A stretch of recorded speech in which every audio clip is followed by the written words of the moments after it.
the Prime Minister. Thank you, Mr Speaker. I inform the House that the Minister for Agriculture in Northern Australia will be absent from question time today and for the remainder of the week.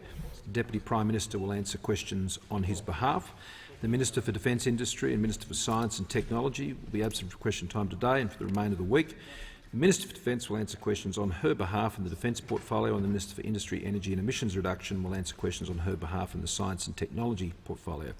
The Minister for Regional Health will be absent from question time today and for the remainder of the week. The Minister for Health will answer questions on his behalf. Questions? Yes, the Leader of the Opposition. I thank you for your timely consideration of the matter I raised on Thursday afternoon. It might be just appropriate, so we can just move on, given your ruling, if the Minister, if the Leader of the House can just withdraw his comments from Thursday, given that you've said the Leader of the Opposition will resume his seat. I have also considered this issue carefully, and at page 515 of the practice it makes it very clear that the time for a request for a withdrawal must be made at the time the remark was made. I'm not the member for Solomon is warned. The whole purpose behind that provision is to, as I understand it, to expunge the record from Hansard. If, and I say if, and I certainly hope it doesn't happen again, if the matter arises, I'll deal with it then. I don't need to hear any further from the Leader of the Opposition. The questions without notice. Are there any questions? The member for Ballarat. Thank you very much, Speaker. My question is to the Minister representing the Attorney-General. It's been reported by journalist Peter Van Oslen that last week the Minister strongly argued against legislating a stronger anti-corruption commission. Was the fact that the Minister paid $30 million for a piece of land worth $3 million mentioned in the discussion, or did everyone in the room just join the dots? Happy to hear. Order.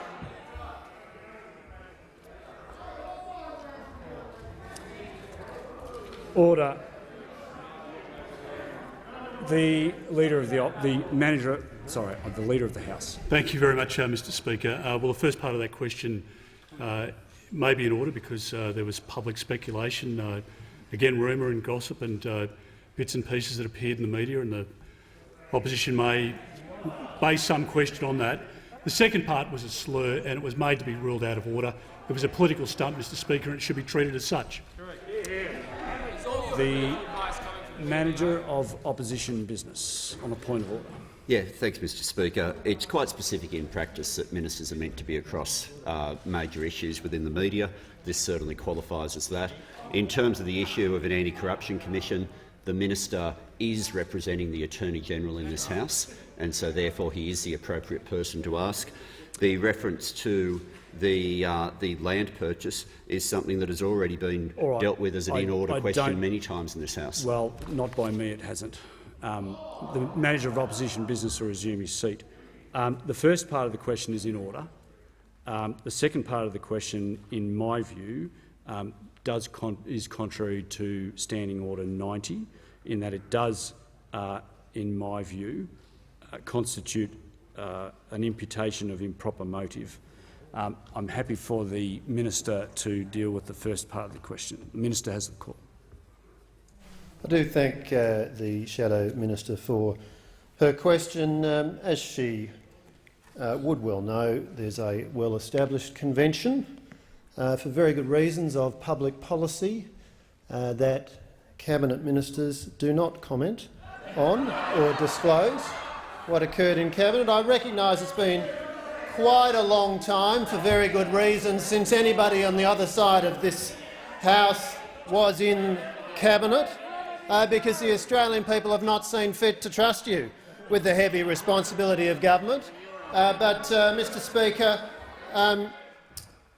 it is quite curious to be on the receiving end of lectures about probity and public policy from the member for Ballarat, of whom it was said in the ANAO report in 2014-15 number 9 The recording of funding decisions did not The adequately Minister will resume explain. his seat. The Manager of Opposition Business on a point of order. Thanks very much, Mr Speaker. This is the sort of part that might be in order. What's the point of order? It's on direct relevance. Had the question referred to any alternative policies? As it happens, opposition questions rarely involve that. But if alternative policies is what allows these sorts of comments in, it's clearly beyond the question that was asked. The Manager of Opposition Business will resume his seat. There was no reference in the question to alternative policies. The Minister will return to the question. You're right, Mr Speaker, but there was a clear suggestion about probity. And let's be clear, the Shadow Minister's track record when she was a minister in relation to probity was quite properly called into question by the Auditor-General. Has the Minister completed his answer? Has the Minister completed his answer? The member for Sturt has the call. Thank you, Mr Speaker. My question is to the Prime Minister. From Europe to our region, the world is facing increasing uncertainty. Will the Prime Minister please outline to the House how the Morrison government is addressing these challenges and the importance of acting in our national interest with strong and consistent principles and values? The Prime Minister has the call. Thank you, Mr Speaker, and I thank the member for Sturt for Member his for question. Moreton is warned. It is true that we do face, particularly at this present time, incredibly uncertain international and regional circumstances. These are very uncertain times. It is a very uncertain environment, not just in Europe, Mr Speaker, but in our own region here in the Indo-Pacific, with the threats and the coercion that we face here in Australia, and we are seeing threats and coercion and bullying in other parts, which I'll come to in a moment. So, Mr Speaker, it is a time for resolve. It is a time to stand up against those who would seek to bully, whether as Australia, whether as Lithuania, and indeed Ukraine, Mr Speaker. It is a time to stand up to the bullies, to the autocrats who work together, not just in Europe, Mr Speaker, but also here in our own region. It is not a time for having an each-way bet on national security, Mr Speaker. It is not a time, Mr Speaker, for appeasement and the trading away of Australian values in search of appeasement, Mr Speaker. It is a time, Mr Speaker, to work with our partners, as our government has done, enlivening the Quad, Mr Speaker, that was dismantled by the actions of the Labor Party when they were last in government. Mr Speaker, it is a time for AUKUS, which was brought together with our closest of partners in the United Kingdom and the United States, for, Mr Speaker, a generational leap forward in our national security settings that were put in place by our government to give us the capability to defend Australia in a way we've never been able to before, and to work closely with our Five Eyes partners. It is a time to strengthen our defences, as we have done as a government, whether it's strengthening our cyber security defences, our land defences, our air defences, our sea defences and particularly our submarine capabilities. All of these, Mr Speaker, working together to keep Australians safe. And indeed, as Russian troops are amassed, Mr Speaker, on Ukraine's border, and Australians have been advised who are in the Ukraine of the seriousness and dangerous nature of this situation now for many weeks. We look on these issues and these events with great concern. We support Ukraine's sovereignty, absolutely, Mr Speaker. We support their right to their territorial borders, Mr Speaker, and that they not be imperilled by their neighbour. Mr Speaker, we denounce Russia's bullying, their coercion, their intimidation and their threats of violence against Ukraine, Mr Speaker. And we will always take steps to do that. And, Mr Speaker, we have taken those steps with our like-minded partners. But I know, Mr Speaker, that the Chinese government has not stood with the rest of the world in denouncing the actions of Russia, Mr Speaker, and they should do so. They should do so. There should be no cue taken from the actions of Russia, the coercion or bullying in our region. The Prime Minister's time has expired, and I give the call to the Deputy Leader of the Opposition. Thank you, Mr Speaker. My question is to the Prime Minister. Can the Prime Minister confirm the only reason he planned to introduce legislation for a National Anti-Corruption Commission was to attempt to encourage one of his backbenchers, a plan which even his own ministers did not support? Instead of playing politics, why won't the Prime Minister do his job and introduce a national anti-corruption commission. The Prime Minister has the call. Thank you, Mr Speaker. Our government developed a detailed proposal for a Commonwealth Integrity Commission. Mr Speaker, hundreds of pages of legislation which I have tabled in this parliament. If the Labor Party wishes to support that legislation, it can become a reality. The only party standing in the way of it is the Labor Party, Mr Speaker, and I'm not surprised. If you look up to Queensland, Mr Speaker, if you look down in Victoria, I am not surprised that the Labor Party would not seek to support the legislation that I have tabled in this parliament. Our legislation goes to hundreds of pages. Theirs goes to a two-page thought bubble.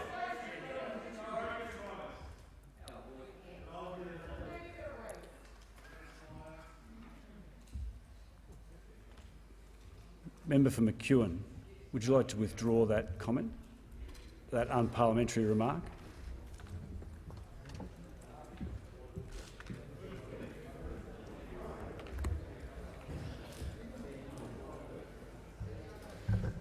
I'll withdraw.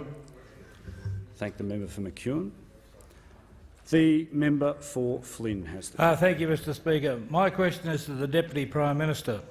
Will the Deputy Prime Minister outline to the House how the Morrison-Joyce government is investing in nation's water-building infrastructure, which is securing the future of regional communities? Is the Deputy Prime Minister aware of any alternative approaches? Thank you. The Deputy Prime Minister has the call. Well, Mr Speaker, I thank the honourable member for his question and note that it was 868 days after the Labor government in Queensland basically pulled down the dam that they had formerly constructed. And 868 days later, it took them to actually decide they were going to fund fixing up their problem. It took the coalition, it took the Nationals and Liberals approximately 2 days to meet their funding request so that we could get this dam rebuilt. And this dam is so vitally important for both the people of the city of Bundaberg and the member for Hinkler's seat, for the people obviously in the seat of Flynn. And I acknowledge the great work that the member for Flynn and also Cole Boyce has done towards making sure that this becomes a reality.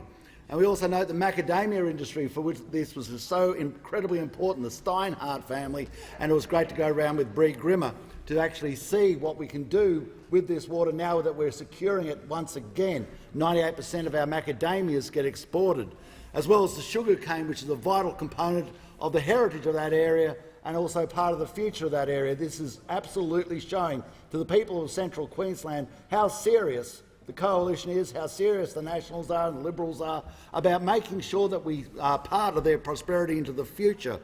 Now, Mr Speaker, we want to make sure this nation becomes as strong as possible, as quickly as possible. It is part of our purpose, it's part of our process, and regional Australia is so important in that.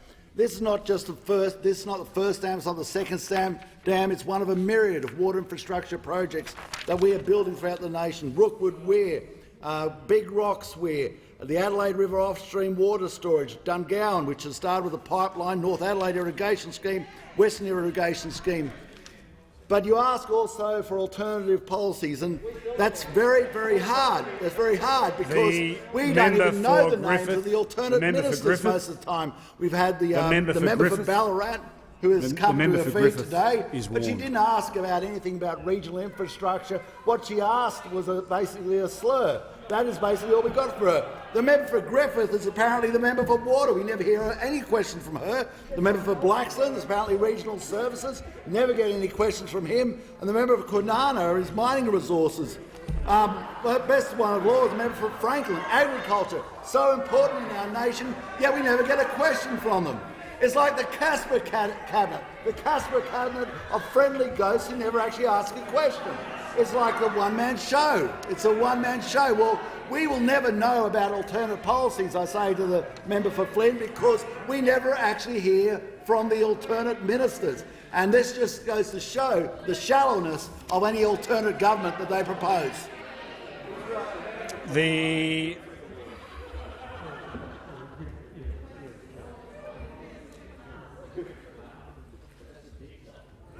I know. The member for Isaacs has. Thank you, Mr Speaker. My question is to the Prime Minister. It's been widely reported that last week a number of the Prime Minister's colleagues blocked an anti-corruption commission with retrospective powers.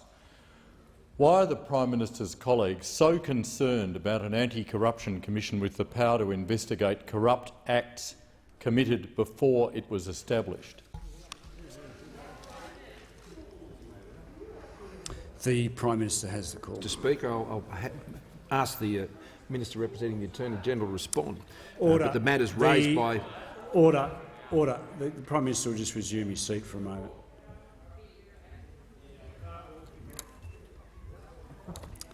The member for McEwen will leave under 94A. The Prime Minister has the call. The Minister has the call. I do thank the Prime Minister for the opportunity to answer this question from the Shadow Attorney-General. Of course, the premise of his question is entirely misconceived because, quite differently to the proposition that he put to the House, in fact, our government has a well-developed, carefully thought-through model for the Commonwealth Integrity Commission. And of course we've gone through a very detailed process, Mr Speaker. Hundreds of pages of legislation are in the public domain. We've gone through a nationwide consultation process, 333 written submissions, and of course we've put in place the necessary funding, Mr Speaker. We put in place the necessary funding. In fact, in total, almost 150— The Minister will resume his seat. Before I call the member for Isaacs on a point of order, assumedly, the level of interjections is far too high. So if the member for Isaacs is going to ask me on a point of order of relevance, it is very difficult to hear the Minister. If you want me to be able to rule on points of order, you have to give me the opportunity to hear what's being said. The member for Isaacs has the call. Thank you, Mr Speaker. I think I can assist you, Mr Speaker, by saying I'll just get the member for Isaacs to remove your mask, please. Thank you. I think I can assist you, Mr Speaker, by pointing out that the Minister has now spent a minute on irrelevant detail, and I do raise a point of order of relevance. He should direct his answer to the question. Right. He hasn't attempted so yet. Well, as I foreshadowed, I'm going to listen carefully to the Minister. The Minister has the call. Thank you, Mr Speaker. And the simple fact is, while the Shadow Attorney-General may not like it, what I'm going to squarely is the very extensive policy efforts made by this government in developing a detailed model for a Commonwealth Integrity Commission. Now look, I know the Shadow Attorney-General is not great on detail when he doesn't have an instructing solicitor. I know that. But the facts are, Mr Speaker, the facts are that we have a detailed model. We've committed, as I was saying before he leapt to his feet unsuccessfully, we've committed $150 million in funding. And it's very clear that the Commonwealth Integrity Commission will be able to investigate past conduct and matters that occurred prior to its commencement. It will include its jurisdiction, Mr Speaker. This is an important point.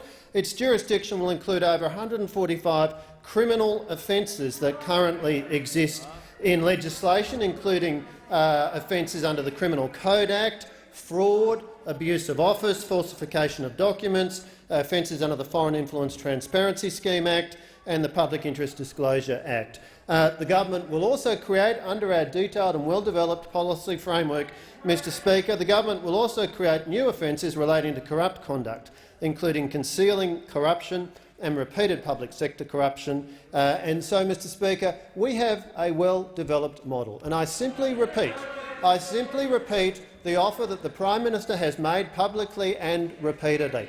We stand ready to introduce this legislation as soon as the Labor Party indicates that it will support it. We can together, I say to the Labor Party, we can together take this matter forward and achieve an outcome for the Australian people. We've done the detailed work. All you need to do is sign on. It's not hard. Order. The member.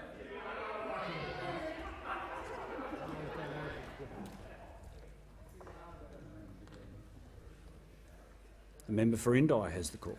Thank you, Mr Speaker. My question is to the Treasurer. Treasurer, Albury-Wodonga desperately needs a new hospital on the border. Last year, the member for Farrer said the government is 100% behind a new hospital. But Senator Hume has said the government does not have a funding role. The Deputy Prime Minister has said the same. But that's not true. The government gave Shellharbour Hospital $128 million and Geelong Hospital $50 million before the last election. So which is it, Treasurer? Does the government fund regional hospitals or not? And will you commit $300 million for a new cross-border hospital in Albury-Wodonga as soon as possible? The Treasurer has the call. Mr Speaker, I thank the honourable member for her question, and she has raised this issue specifically with me, and she is aware that the Commonwealth is helping to support hospitals to a record amount, Mr Speaker. Under this government, hospital funding in Australia is at a record high, Mr Speaker. Now, we consider a range of infrastructure projects, but as the honourable member knows, there is a real role there for state governments. State governments have a real role to play in funding those infrastructure projects. So we'll consider proposals on their merits, Mr Speaker, but we recognise that the Commonwealth does help fund hospitals, but when it comes to infrastructure projects, state governments have a key role to play. I thank the Treasurer. The member for Moncrieff has the call. Thank you, Speaker. My question is also to the Treasurer. How are the Morrison government's tax cuts helping Australian families, particularly women, keep more of what they earn? And is the Treasurer aware of any alternative approaches? The Treasurer has. Well, thank you very much, Mr Speaker. I thank the member for Moncrieff for her question. She's a very strong advocate on behalf of the tourism sector. She's a strong advocate on behalf of small business. Indeed, more than 30,000 in her electorate are going to be able to access the immediate expensing provisions. Now, Mr Speaker, at every turn, we have sought to cut taxes, cutting taxes for small business to the lowest level in 50 years, providing record amounts of investment incentives through our tax system, which have been particularly effective through this pandemic, and cutting taxes for families. More than 11 million Australians have received more than $30 billion in tax cuts, and particular beneficiaries have been young people, and in particular young women, Mr Speaker. Women aged 25 and under are paying 20% less tax today than under the Labor Party, Mr Speaker. 20% less tax today than under the Labor Party, worth more than $2,000 a year. Now, Mr Speaker, every step of the way, as we've sought to cut taxes, we've been opposed by a Greens-Labor coalition, Mr Speaker, a Greens-Labor coalition. That's because when it comes to tax policies, their policies are very similar, Mr Speaker, very similar. The only difference is the colour of the letterhead. Now, I went to the Greens website and I had a look at their tax policies, and they look like a Labor wish list. Look like a Labor wish list. A housing tax, Mr Speaker, we've heard that before. Right? A tax on family businesses and trusts, we've heard that before. A tax on the mining sector, Mr Speaker. A carbon tax. A carbon tax, Mr Speaker. Higher taxes on superannuation, higher taxes on income earners. And then, of course, most damningly of all, on the Greens website, a 30-year project for the leader of the Labor Party, death duties, Mr Speaker. Death duties and inheritance tax. Oh, no. Oh, no.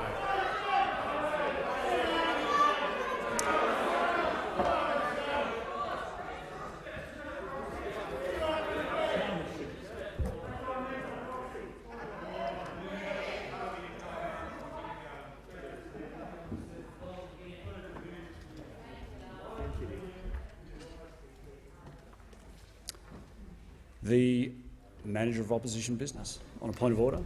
Yeah, on a point of order on direct relevance, Mr Speaker. In terms of alternative policies, exactly how far back in history is going to be considered relevant? No. Realistically, the Manager of Opposition are we going business, to go back to the Trojan Wars? The Manager of Opposition Business will resume his seat. The Treasurer has the call.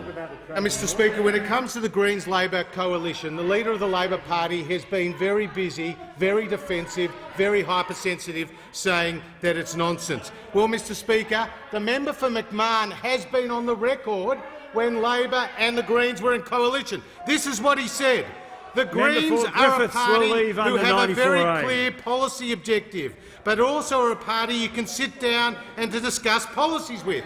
Now this is what the member for McMahon has said. This is the words of the member for McMahon. In the event that the Greens hold the balance of power, then of course we'd work in that arrangement, Mr Speaker. Of course we'd work in that arrangement. So the member for McMahon, Bell the Cat, the Greens and the Labor Party are a coalition. I would just...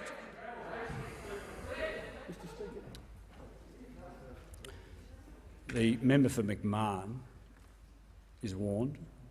I would just once again ask the Leader of the Opposition just not to approach the dispatch box until the time is up. You did.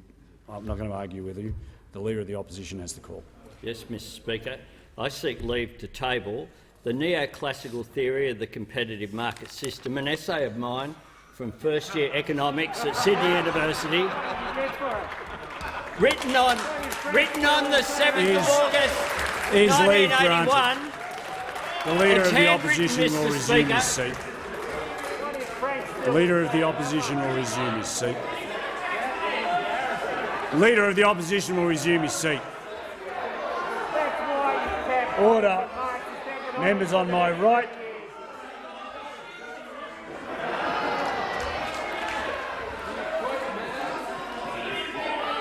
The Leader of the Opposition will resume his seat. Is leave granted? Mr Speaker, that is a two-page document in crayon with pictures. It is not to be tabled. No. Leave is not granted. The member for Gorton. The Leader of the Opposition will resume his seat. Order. Members on my right. Members on my right.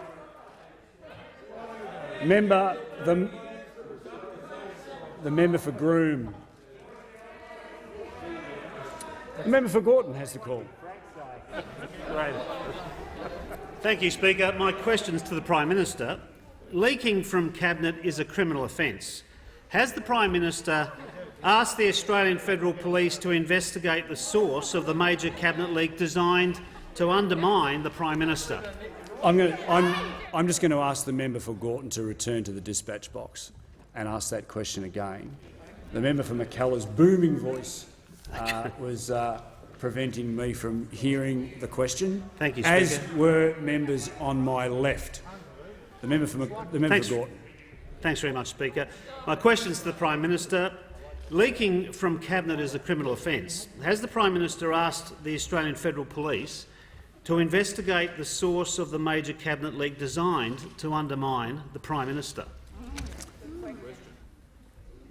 The Leader of the House on a point of order. Well, Mr Speaker, it's impossible for the Prime Minister to answer such a question. If he's provided a reference to the Australian Federal Police, it would be in confidence to the Commissioner, and it's not in order to ask that question, Mr Speaker.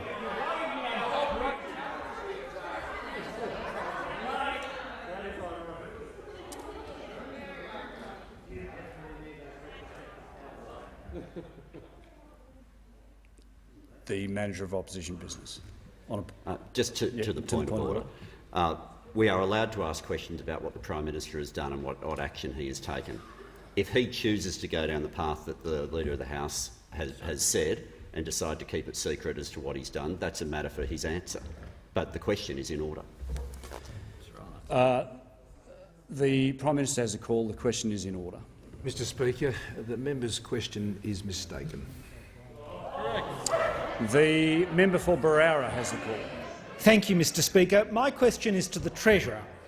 Will the Treasurer inform the House how the Morrison government's strong economic management Members on my left. is working to produce more jobs for Australian families and small businesses, particularly in my electorate of Barara? And is the Treasurer aware of any alternative policies? The Treasurer has the call. Well, thank you, Mr Speaker. I thank the member for Barrow for his question and acknowledge his commitment to small business and lower taxes, and indeed more than 50,000 members in his electorate are getting tax relief as a result of policies that we've supported on this side of the House. Now, it's easy to forget what the state of the economy was early on in this pandemic in 2020. We saw 1.3 million Australians lose their jobs, or saw their working hours go to zero. We saw Treasury think that the unemployment rate could potentially reach as high as 15%. We responded with programs like JobKeeper, which helped save more than 700,000 jobs. Today we have an unemployment rate at a 13-year low of 4.2%, on track, according to the Reserve Bank of Australia, for a 50-year low with a 3 in front of it. There are 1.7 million more Australians in work today than when Labor was in office, including 1 million more women in work today than when Labor was last in office. So we'll continue to invest in infrastructure, skills programs and cut taxes to deliver this strong economy. But, Mr Speaker, it is in stark contrast our approach to those opposite, because this Leader of the Opposition has never held a Treasury portfolio. This Leader of the Opposition, this Leader of the Labor Party, has never delivered a budget. Indeed, his economic policies consist of a $6 billion cash splash to pay people who've already had the jab. $6 billion cash splash to pay people who've already had the jab. Of course, he wants to support the economic recovery with a national driver's licence as well, Mr Speaker, and he wants to remove the fuel excise, wait for it, on electric vehicles, Mr Speaker. Now, that is the state of the Leader of the Opposition's economic approach. There's no excise, of course, on electric vehicles. Now, Mr Speaker, the Leader of the Opposition talks a big game from opposition, but in government they delivered something very, very different. The Treasurer will resume his seat. The Leader of the Opposition, on a point of order. Speaker, I realise the target of this sort of lettuce attack. What's the point of order? The Leader of the House. What is the point of order? Well, this can't be in order for him to just go on for 3 minutes, the leader not in his portfolio, the Leader of the Opposition with a character will state his attack point of order. on myself and the Leader of the House. If you don't think of me, think of Peter. The Leader of the Opposition He's just will sitting resume there, Mr. Speaker. his seat. The Treasurer is in order, and the Treasurer has the call. I thought he was going to table another set of finger paintings, Mr Speaker. Now, the reality is the Leader of the Opposition, when Labor was in government, they talked today about secure work, but unemployment under Labor was 5.7%, it's 4.2% today. The Labor Party talks about high wages. When Labor was last in government, real wages were falling, Mr Speaker. The Labor Party talks about cost of living. Well, electricity prices doubled when Labor was last in government. They talk about lower debt, Mr Speaker. They've made more than $90 billion of additional spending promises, Mr Speaker, that are unfunded. And they talk about lower taxes, and we know this Leader of the Opposition supported $387 billion of higher taxes at the last election. So we on this side of the House stand for more jobs. We on this side of the House stand for lower taxes. The same can't be said about those opposite. The Leader of the Opposition. Thanks, Mr Speaker. My question is to the Prime Minister. The Prime Minister's own department has confirmed it briefed the Prime Minister throughout the course of 2020 and 2021 on rapid antigen testing. Why didn't the Prime Minister do his job and order enough rapid antigen tests when it really counted? The Prime Minister has the call. Well, thank you, Mr Speaker. At no point prior to the onset of Omicron, Mr Speaker, had the government, other than the issue of aged care in around August of last year, when the government immediately then went to procure rapid antigen tests for aged care, Mr Speaker, which was our responsibility, at no point prior to that time, Mr Speaker, had any health advisory body, any chief medical officer, Mr Speaker, any health department, not the Prime Minister's and Cabinet department or any other department, had they recommended that the government should be engaged in purchasing rapid antigen tests. In fact, Mr Speaker, they weren't even approved by the TGA, Mr Speaker, until November of last year. And so the suggestion that is put by the Leader of the Opposition that somehow they would be recommending that we do something that was contrary to the medical opinion of the Therapeutic Goods Administration is just a further example, Mr Speaker, of how the Leader of the Labor Party has sought all through this pandemic to play politics with the pandemic for his own political gain, Mr Speaker. I can tell you, Mr Speaker, the government throughout this pandemic, yes, it is true. The Prime Minister will just resume his seat for one moment. The member for Macarthur is warned. The Prime Minister has the call. So it is true, Mr Speaker. Through this pandemic, the government took the action to close the borders right at the outset, and in particular we closed the borders to China, Mr Speaker, and we were criticised for being racist at the time. Mr Speaker, that helped save Australia from this pandemic over the course of these last few years. The government did move, Mr Speaker, to put in place JobKeeper, to support apprentices, Mr Speaker, to put the cash flow boost in place, which means we've come through this pandemic with one of the strongest economies in the advanced world, Mr Speaker. And yes, Mr Speaker, we took the decision in August of 2020 to ensure that we manufactured the AstraZeneca vaccine here in Australia, where we could manufacture it, Mr Speaker, because other vaccines weren't able to be manufactured in this country or so many other countries around the world. So we did all of that, and we now have one of the highest vaccination rates in the world. Now, Mr Speaker, if the Labor Party believes— The Prime Minister will resume his seat. The Manager of Opposition Business on a point of order. Yeah, Mr Speaker, the question goes to rapid antigen testing and nothing else. So your point of order is direct relevance? Yes, it is. The question does go to rapid antigen testing, but the Prime Minister is on point insofar as the COVID pandemic. Member for Shortland. Member for Shortland. I will not tolerate questions of, particularly when I'm ruling on a point of order. The Prime Minister is relevant, and the Prime Minister has the call. Yep. So if the Labor Party thinks that they would have achieved better results than what I have just outlined, Mr Speaker, if they believe that if it was the Labor Party that was sitting on these benches, Mr Speaker, that they would have achieved better results, Mr Speaker, then I don't believe the Australian people believe that for a second. Because, Mr Speaker, had the Labor Party been elected at the last election, $387 billion worth of taxes would have become a reality, and then the pandemic would have hit, Mr Speaker, and the Australian economy would have gone down the sinkhole, Mr Speaker. The Prime Minister will return to the question. The Prime Minister will return to the question, please. Sorry, Mr Speaker. The Prime Minister will return to the question. So, Mr Speaker, our government has kept Australians safe. We have kept our economy strong, Mr Speaker. We're one of the highest vaccination rates in the world, Mr Speaker. And I give the call to the member for—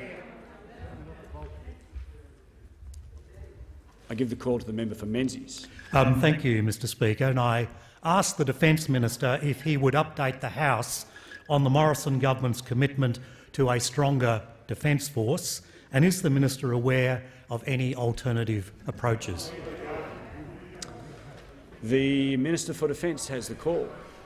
Thank you very much, Mr Speaker. I thank the honourable member for his question, and he well knows, given his background in the defence portfolio, that this government is absolutely committed, Mr Speaker, to investing in the men and women of the Australian Defence Force.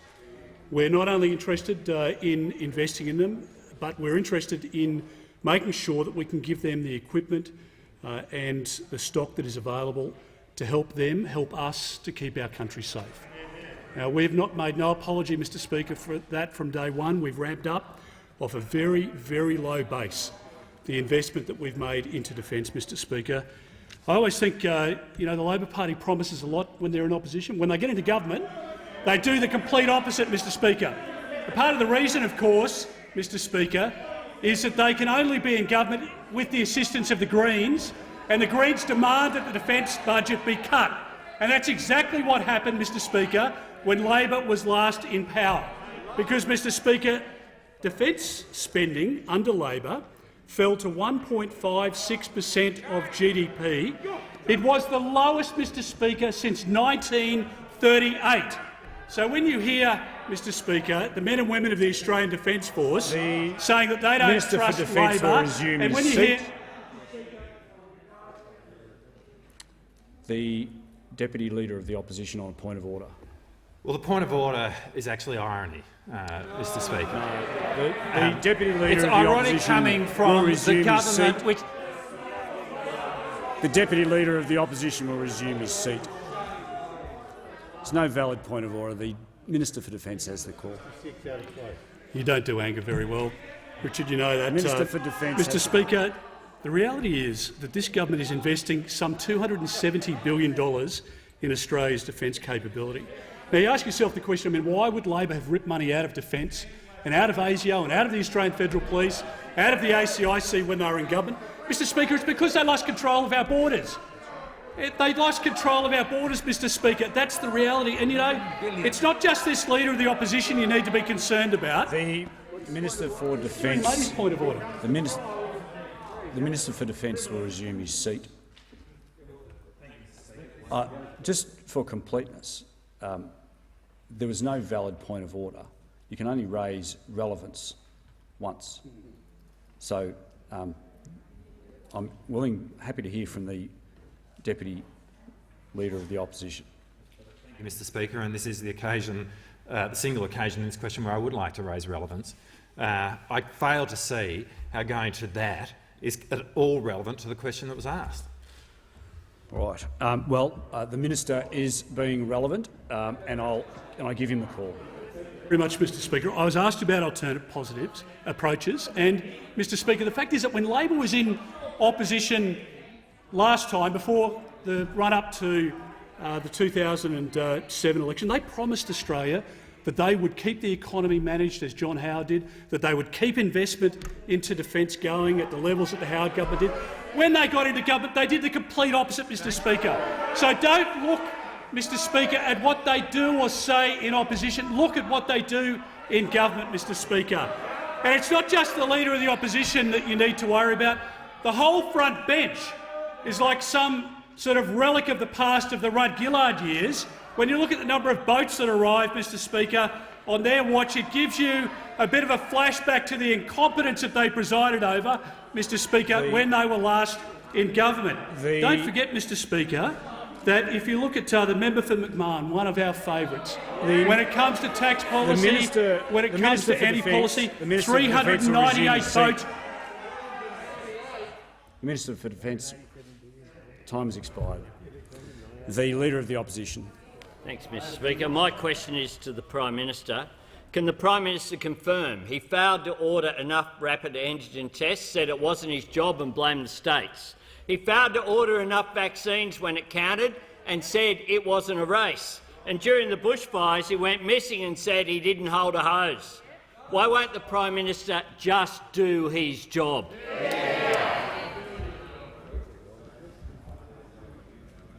The Prime Minister has the call.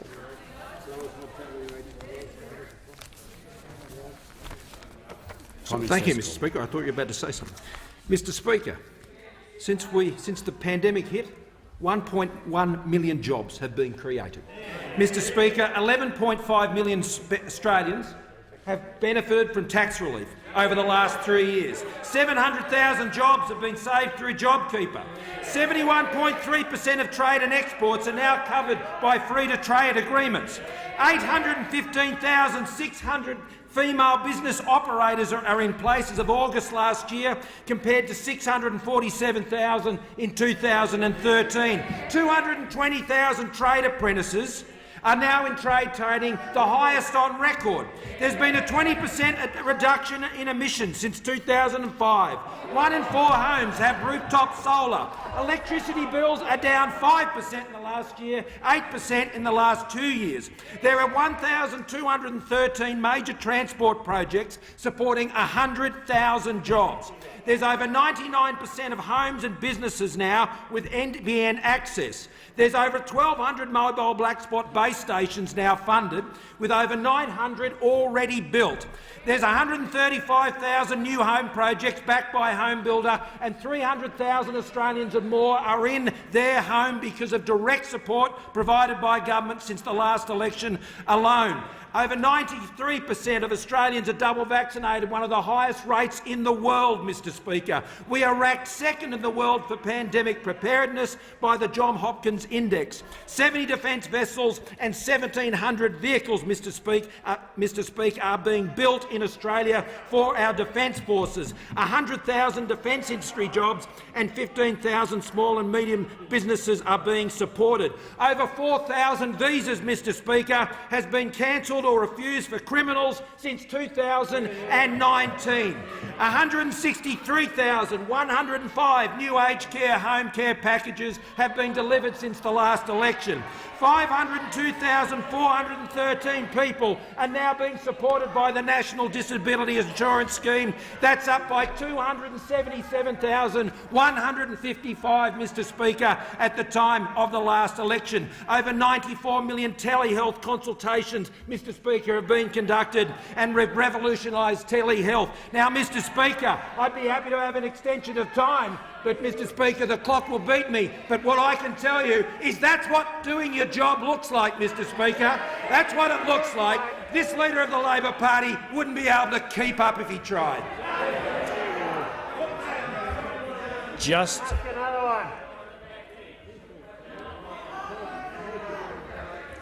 before I call the member for Lindsay, I'd like to remind members that it's considered highly disorderly to be banging on their desks. The member for Lindsay has the call. Thank you, Mr Speaker. My question is to the Minister for Home Affairs. Will the Minister please update the House on what steps the Morrison government is taking to keep Australians safe and protect both our way of life and Australia's critical infrastructure, especially from the threat of cyber attacks? Is the Minister aware of any alternative approaches? The Minister for Home Affairs has the call. Well, thank you, Mr Speaker, and I thank the member for her question. Tackling the threat of cybercrime has been an absolute priority for the Morrison government.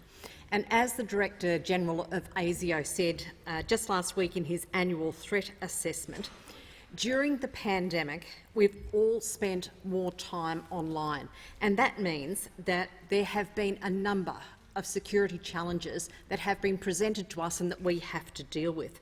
Now, last financial year alone, the Australian Cyber Security Centre received more than 67,500 cybercrime reports, and over a quarter of those incidents were on critical infrastructure systems.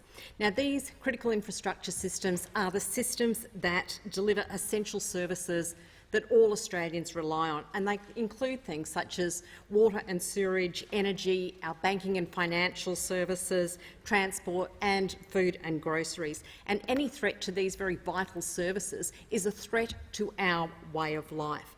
And that's why last November the Morrison government introduced into Parliament and passed the first tranche of its critical infrastructure reforms, so that our nation is much better equipped to deal with a range of threats, including cyber attacks.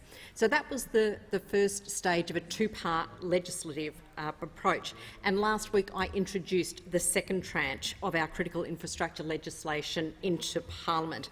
That includes changes that will deal with risk management systems and how requirements for systems of national significance are actually put in place and administered. In addition, we've been progressing work on our ransomware action plan. We released that last October. We've been going through a process of consultation with businesses and with the community. Under that plan, there will be a range of new criminal offences, tougher penalties, and we will hit the cyber crooks where it hits them most, and that is in their bank balances. Now, Mr Speaker, there is absolutely no doubt that our nation is facing a very clear threat when it comes to cybercrime, and both businesses, individuals and governments need to be resolute in tackling it. Now, the suite of measures that we have introduced as a government is delivering a very sound and a very clear message to anyone considering interfering with our critical infrastructure on our way of life. The messages are: you will not be successful and you will face very tough penalties. Now, as a government, we will always act in the best interests of Australians and to make sure that jobs and essential services are well protected. We will always continue to do that. We understand that national security is a very serious task, not one that should be risked to a party that lacks the resolve or the gravitas to tackle serious issues in a responsible and resolute way. Minister's time has expired, and I give the call to the Leader of the Opposition. Thanks, Mr Speaker. I seek leave to move the following motion. that the House One notes, A, the Prime Minister was warned by many organisations last year of the need for rapid antigen tests, including the Australian Medical Association, the Transport Workers Union, the Australian Chamber of Commerce and Industry. B, it's reported today the Prime Minister received multiple briefings from the Department of Prime Minister and Cabinet on rapid antigen testing in 2020 and 2021. C, despite multiple warnings, the Prime Minister failed to order enough rapid antigen tests when it mattered and instead blamed the states.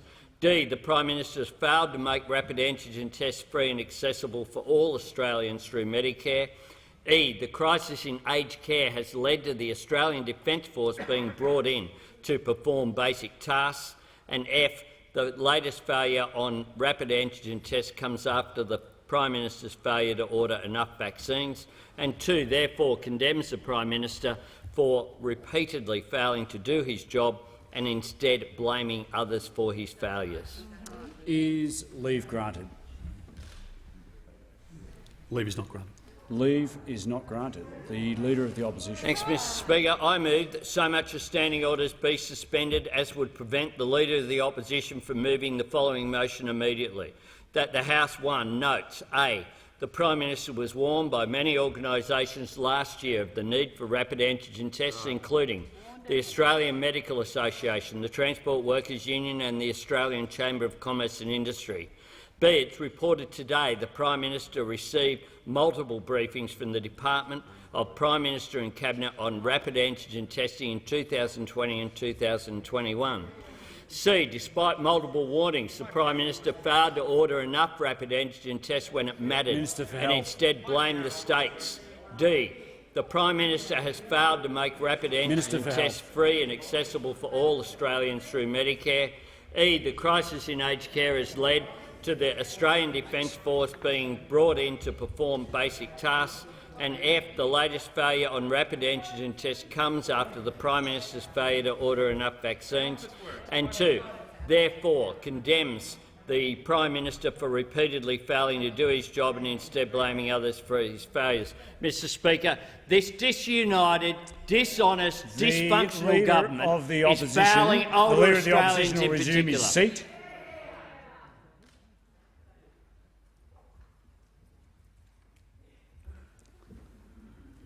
The Leader of the House. Mr Speaker, I move the member be no longer heard. The question is that the Leader of the Opposition be no further heard. All those of that opinion say aye. Aye. The contrary, no. I think the ayes have it.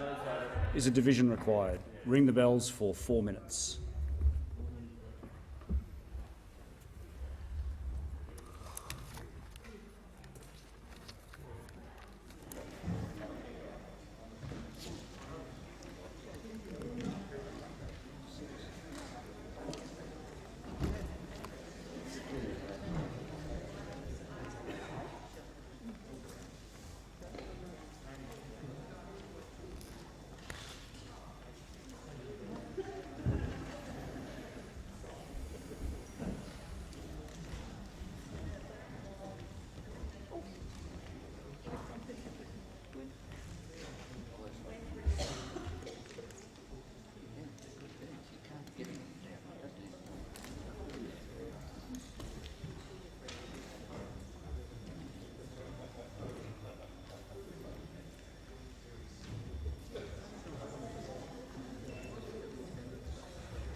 Lock the doors. Order. The question is that the Leader of the Opposition be no further heard. All those of that opinion say aye. All those of that opinion say aye. I'm sorry. No, I'll rephrase that. The ayes will pass to the right of the chair and the noes to the left. I appoint the honourable members for Nichols and Gray as tellers for the ayes and the honourable members for Werriwa and Lawler as tellers for the noes.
Order.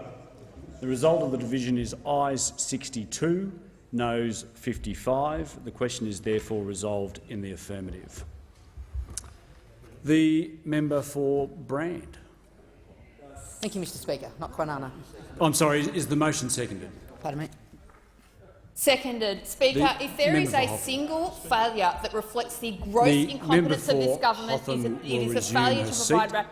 The Leader of the House. Mr Speaker, I move the member be no longer heard. The question is that the member for Hotham be no further heard. All those of that opinion say aye. The contrary, no. I think the ayes have it. Is a division required? Ring the bells for 1 minute. I appoint The same tellers as in the previous division. Members must remain in their seats unless they're leaving the chamber, or they did not vote in the previous division, or they are changing their vote, in which case they must report to the tellers.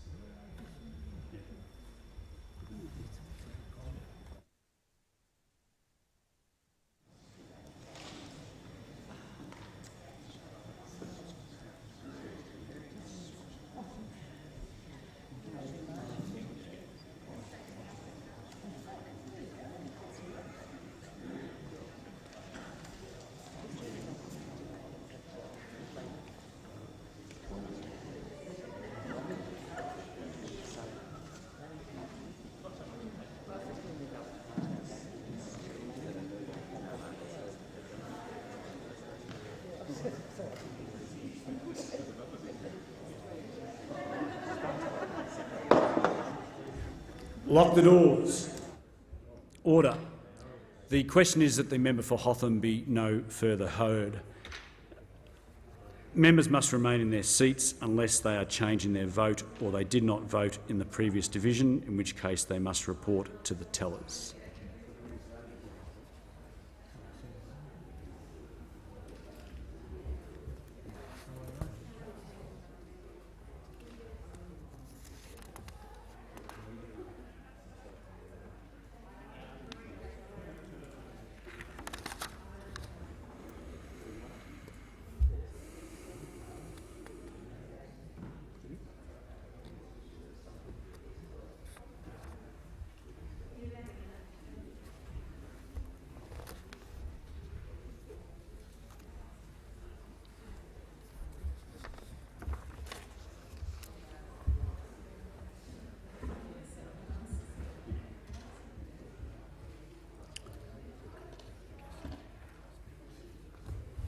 To go.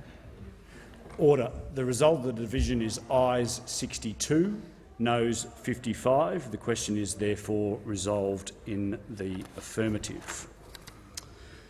The question now is that the motion moved by the Leader of the Opposition to suspend standing orders be disagreed to.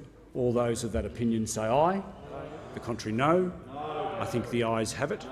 Is a division required? Ring the bells for 1 minute.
Lock the doors.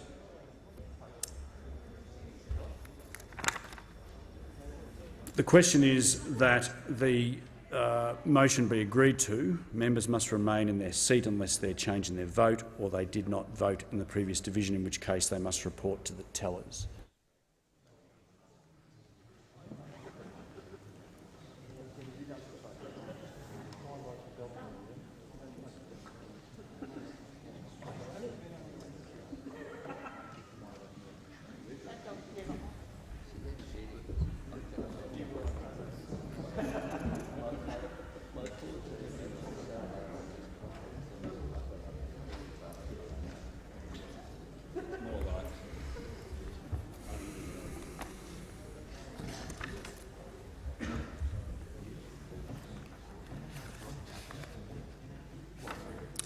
Order.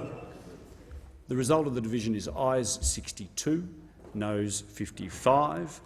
Therefore, the question is resolved in the affirmative. The Just before the member for Brand. Thank you very much, Mr Speaker.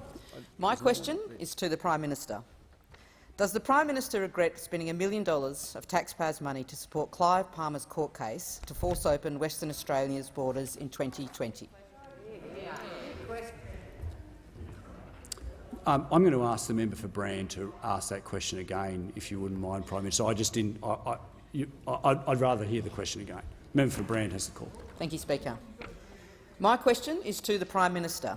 Does the Prime Minister regret spending $1 million of taxpayers' money to support Clive Palmer's court case to force open Western Australia's borders in 2020? The Prime Minister has the call. Thank you, Mr Speaker. One of the things learnt during the course of the pandemic, a 1-in-100-year pandemic, is that conventions that would normally apply in certain circumstances in the routine operations of government, through the course of the pandemic they have had to be rethought and challenged. Now, Mr Speaker, it is the normal course of events, it is the normal convention that when cases of that matter, of that subject matter, are heard, that it is the normal course for the Commonwealth Government to provide what we did on that occasion. Now, Member for Isaacs will leave under 94A. And so, Mr Speaker, that is what the Attorney-General at the time did, and did so with the support of the government. Now, Mr Speaker, after further discussions with the Western Australian Premier and I took the decision for us to withdraw from that case.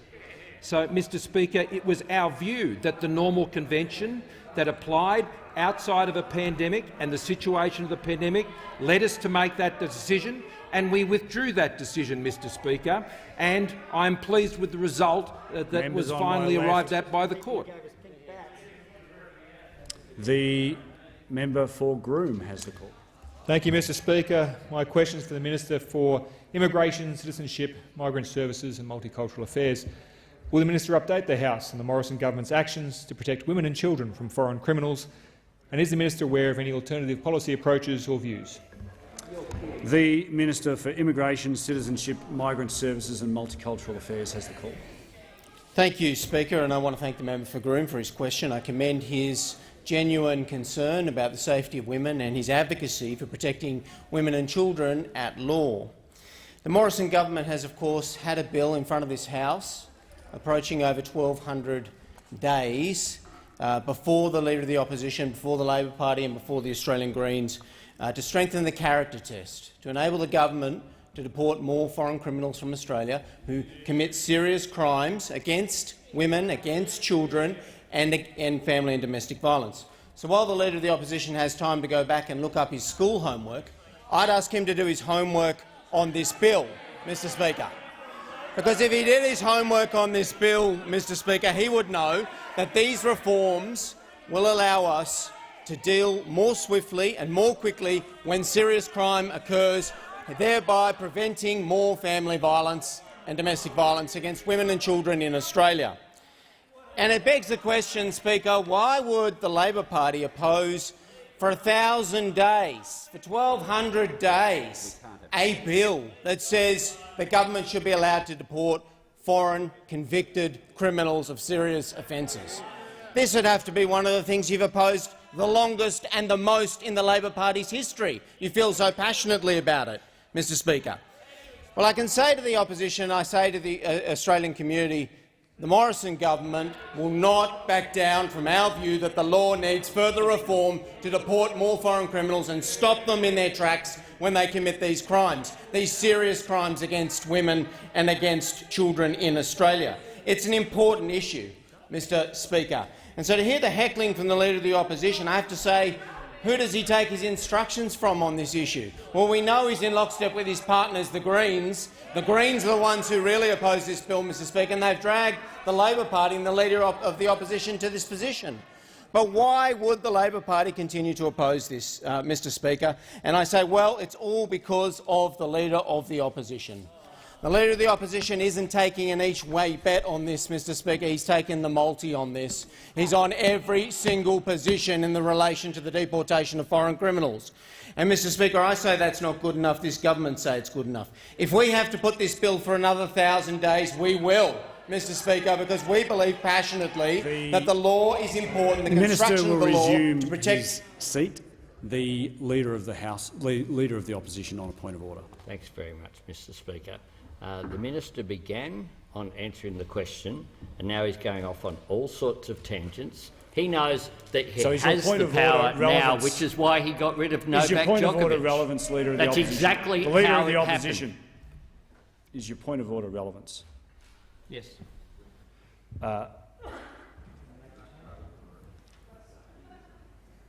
There have been a number of matters that have been going on in the chamber that have distracted me, so I'm not going to ask the minister to return to the question because I wasn't sure if he was straying from the question. The minister has the call. Well, thank you, Speaker. I take that interjection and I take that point of order from the Leader of the Opposition. It should not be easier to deport an international tennis star than the government finds it to deport a criminal who has raped a woman. It should not be, and that's why we seek these powers. Mr Speaker, on this question, on the question of deportation of foreign criminals, it is the Leader of the Opposition who fails the character test, Mr Speaker. The Prime Minister. Thank you, Mr Speaker. He gets to decide that, not you. You can raise something. You can raise something. The Leader of the Opposition can raise something with me later on. The Prime Minister has the call. I ask the further questions to be placed on the notice paper. Just before